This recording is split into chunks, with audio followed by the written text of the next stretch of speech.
Assalaamu calaykum.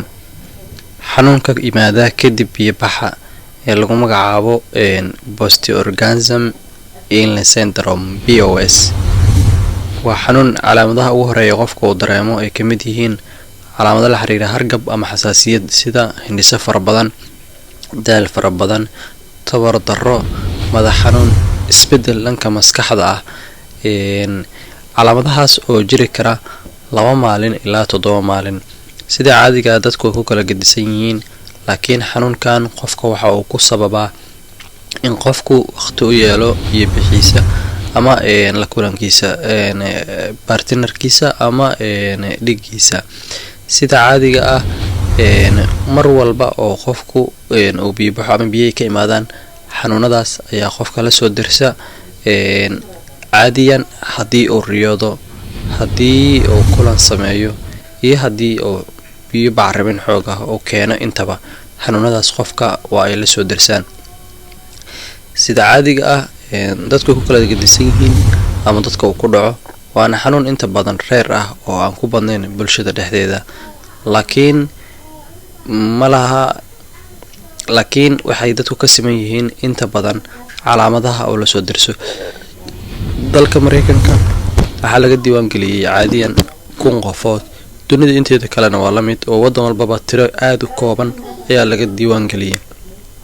Sida caadiga ah maadaama aysan dalkeenu lahayn rikoor gooni ah oo xanuunada reerka ah lagu diiwaan geliyo, lagama hayo wax history ah.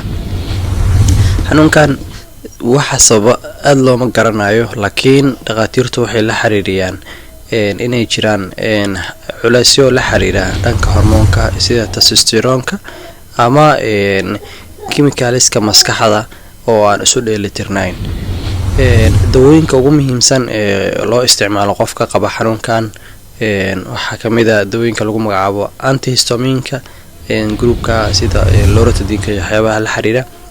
walow dadka qaar treatment cusub oo tijaabo wali ku jirta ay jirto ama dawooyin cusub ay jirto, sida qofka testosterone-kiisa ama hormoonkiisa dhanka raganimada oo yara hooseeyo in lagu duro hormoon lagu magacaabo chorionic gonadotropin, isla markaana dadkii la siiyay in badan ay ku caafimaadeen. Marka xanuunkan waa xanuun reer ah oo bulshada aysan aad ugu baraarugsanin, laakiin qofka mar uu saameyn kara. Sidoo kale ragga iyo dumarka oo ay ku kala gedisan yihiin, oo 90% ragga ayuu ku badan yahay markii loo eego dumarka.